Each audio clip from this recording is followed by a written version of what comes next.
Hello everyone, welcome back. So today, I'll be sharing with you my skincare routine. I already toned my face and of course, after toning.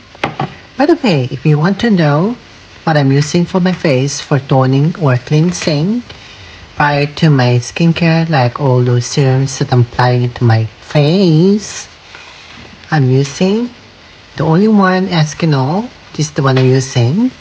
I bought this one from the Philippines. So I clean it already with that. And it feels my face is really cleans and feels cool as well at the same time.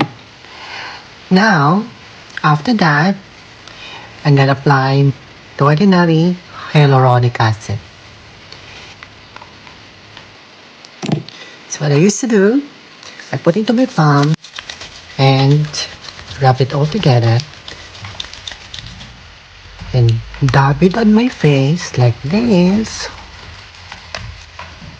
up to my neck, onto my neck,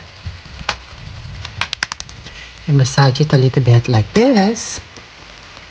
So after that, I'm gonna apply as well this nail Trusika by Somi by Me.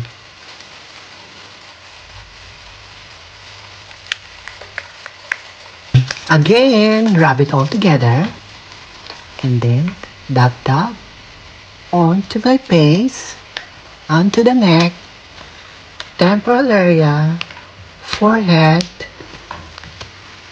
until it is fully absorbed as well at the same time. Self-care is really nice, especially if we're reaching our age, onto the golden age. We need to look after ourselves to prevent all the wrinkles and sign of aging. Next is the ordinary niacinamide. Shake it up, the bottle, using the pipette, squeeze it so that you can get the serum from the bottle and pouring it down into your palm and then rub it again like this and dab into your face again. And last but not the least is my Dr. Althea 345. I just only started it recently and I'm still on the first tube, and I can see my face started to become more plumper as well as glassy skin. Using this one alongside with the rest of the products that I have shown you. So this is the last step for my skin care. So I just apply a little bit onto my forehead, to my temporal area, as well as in my cheek, as well as into my jaw, as well as into my neck, like that. And you know, this is really, really good. And you can see this is trending on social media. Dr. Althea 345. I highly recommend this product as well. So just massage it like this. Easy to apply as well at the same time. And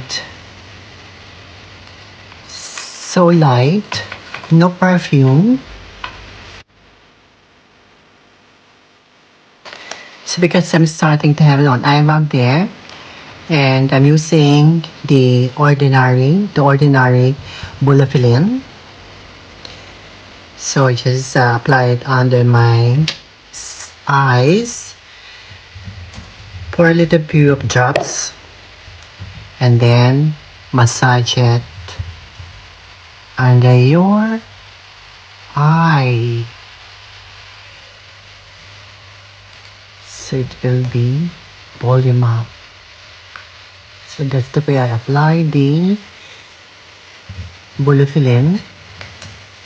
And then also because I'm starting to add laugh line, so I apply that one as well the same time in here.